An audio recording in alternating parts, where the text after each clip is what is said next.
Bom, pessoal, retomando as nossas aulas, nós vamos tratar hoje de, de alguns filósofos que tiveram grande influência no direito.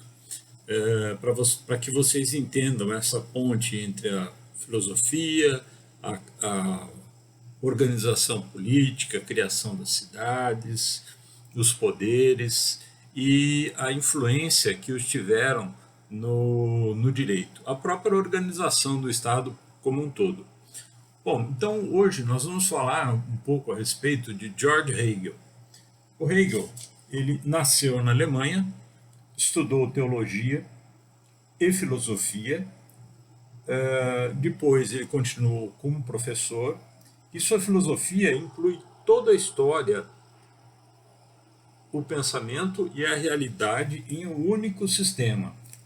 Então ele foi um grande professor, terminou sua carreira na Universidade de Berlim e tem uma grande influência no direito. Como vocês podem observar, eu vou usando vários livros para poder trazer algumas informações sobre o Hegel, tá? Que vocês podem seguir aí nos slides que eu lhes passei.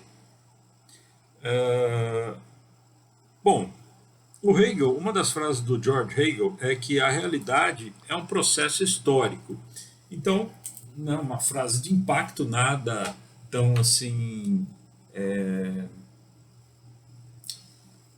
de grande valoração, tá? Mas a frase que uma das frases que Hegel trabalha é: o que é real é racional e o que é racional é real.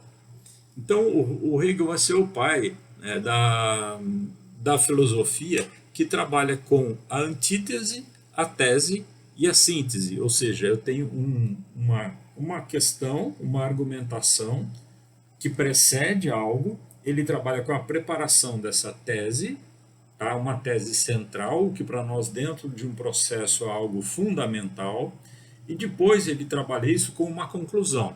Então, parece meio óbvio, né? Início, meio e fim. Mas no processo jurídico nós temos uma preparação, um desenvolvimento de algo com uma conclusão e um pedido final. E esse pedido final deve estar entrelaçado com todos esses passos anteriores.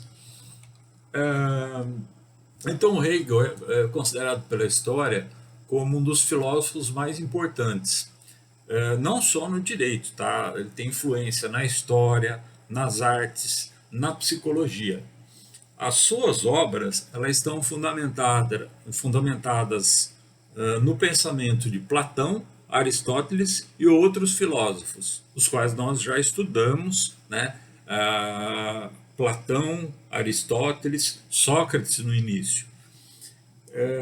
Então, eu coloquei aqui para vocês que Hegel ele aprendeu latim, grego, francês e inglês. Embora ele tenha vivido na Alemanha, ele teve uma formação muito complexa, muito dinâmica na sua história, o que traz alguns reflexos para com o próprio direito. Então ele ingressou no seminário, mas não quis seguir a vocação religiosa. Tá? Ele deixou toda a vocação religiosa para tornar-se professor. Veja o que eu disse a vocês, que todos os filósofos, aqueles que passaram por uma crise existencial, eles acabaram sendo professores. Que mais? Através de suas concepções filosóficas, então, concepções filosóficas e também da lógica dialética. O que é essa dialética? É a arte do diálogo, dialética, diálogo. Quando eu estabeleço um diálogo, quando eu formo argumentos. E isso é bastante comum no direito. Nós temos embates, né, diálogos. Quando eu tenho a prova, eu preciso ouvir. Eu tenho uma situação, um argumento, e do outro lado eu tenho outra situação e outro argumento. Então esses argumentos muitas vezes colidem. E o juiz precisa buscar aí a verdade real desses argumentos. né? Por isso que ele vai analisar as provas, talvez possa pedir uma perícia, talvez possa pedir oitiva de testemunhas para instruir o processo, para buscar a verdade, né? Se tem tantas argumentações, tanto para um lado quanto para o outro, qual argumentação chegará às mãos do juiz, do Estado juiz, para poder dar uma sentença? Então, o Hegel trabalha muito com essa questão, principalmente da dialética, né? E ele abriu novos caminhos, então, nesse sentido, para outras áreas de estudo, como a história, o direito e as artes. Para nós, o que interessa aqui é o direito, mas ele teve esse passeio entre as outras áreas. O livro mais antigo, quer dizer, o primeiro livro dele é O Mais Antigo Programa de um Sistema de Idealismo Alemão. Veja que ele não aprofunda tantas coisas assim com relação ao direito agora, pura e simplesmente, que nós vamos ver, mas ele trata de uma questão muito interessante, que é a referência entre o Estado e o homem, como parte integrante de uma engrenagem. Quer dizer, o Estado não está ali só isolado soberanamente. O homem faz parte dessa engrenagem, o homem faz parte dessa estrutura estatal, em todos os sentidos, né? No nível municipal, no nível estadual, no nível federal. Eu disse da questão dos impostos. Então, nós somos aí o toque de engrenagem de um Estado. Bom, e que ambos, Estado e homem, deveriam ter objetivos comuns para alcançar o pleno funcionamento da estrutura do Estado.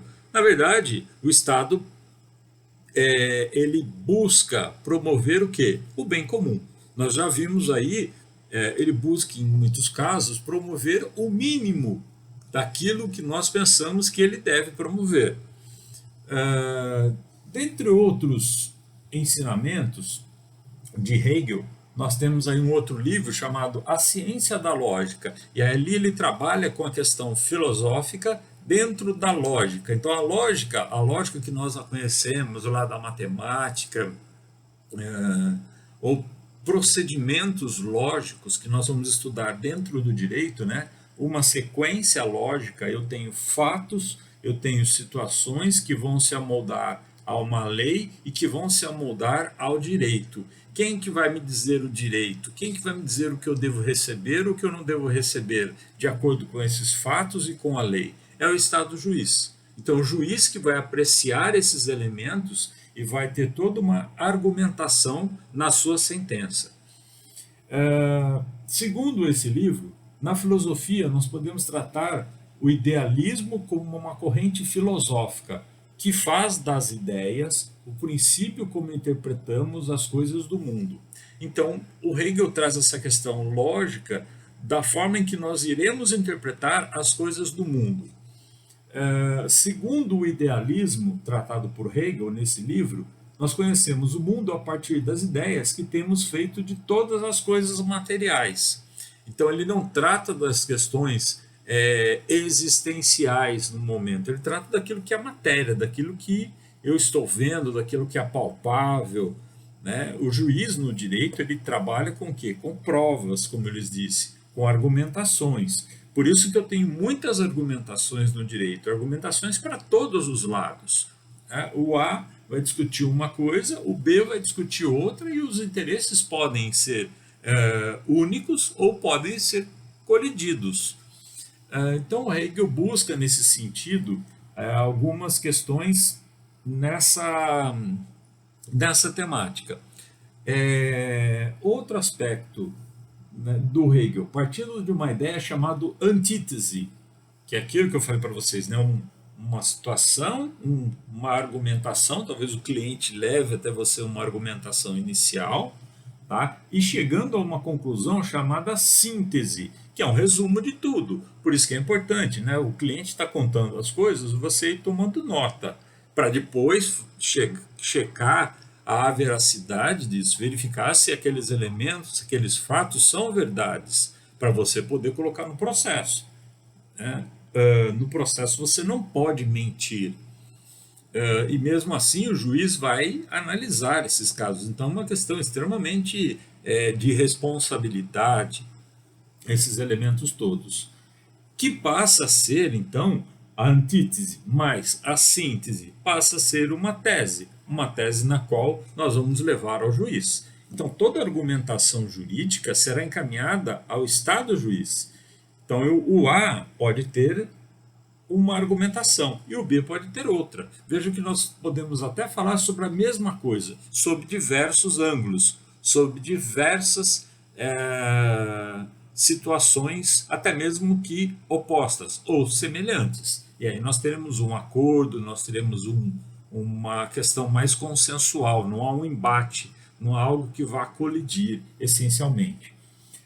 E segundo Hegel, um aspecto muito importante que ele trabalha é que o conceito ele é tratado em forma espiral, ou seja, ele começa na antítese, passa pela síntese e vai terminar numa tese. Mas lembrando aquilo que eu lhes disse, né, do Gaston Bachelard, filósofo francês, o conhecimento ele é inacabado. E o Hegel trabalha isso como uma forma muito interessante. Algo que não tem fim, mas uma evolução da ideia. Então, por isso que nós no direito nós vamos construindo ideias. Eu tenho lá uma ideia inicial, pode ser que eu ganhe aquele processo, ou pode ser que o juiz não dê, e pode ser que eu insista naquela ideia, mesmo o juiz não levando em consideração na totalidade tudo aquilo que eu estou pedindo, eu posso entrar com recurso. E o tribunal pode analisar essa ideia que o Hegel coloca como sendo algo, uma tese. Tá? Existem várias teses no direito, teses jurídicas que nós podemos, que nós empreendemos ao longo da nossa vida. Alguns até fazem laboratório jurídico para verificar, por exemplo, se uma tese vai dar certo ou não, né? Se uma tese vai pegar ou não. E uma vez essa tese sendo referendada pelos tribunais superiores, pegando ou não, essa tese pode vir a tornar-se uma jurisprudência, que é algo muito interessante para nós, operadores do direito, principalmente advogados.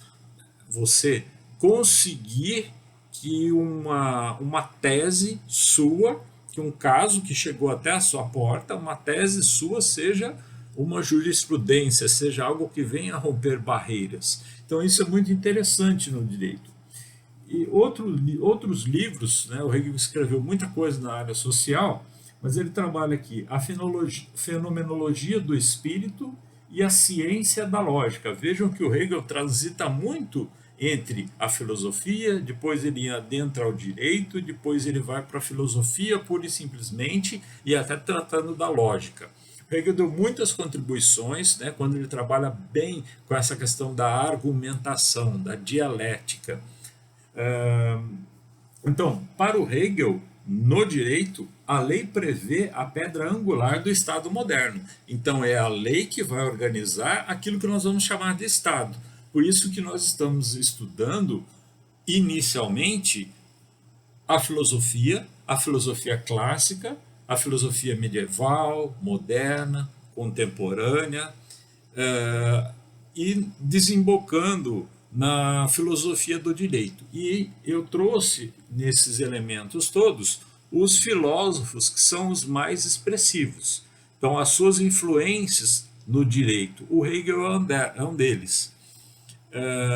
Dentre outros elementos que o Hegel trouxe, ele traz essa questão de nós termos, né, na tese, um novo pensamento. Pode ser até que o juiz aceite esse novo pensamento ou não. Então, eu vou explicar esses em vídeos a cada 15 minutos, tá, para poder subir esses vídeos, porque os canais de comunicação acabam não comportando grandes vídeos. Tá? Eu vou tentar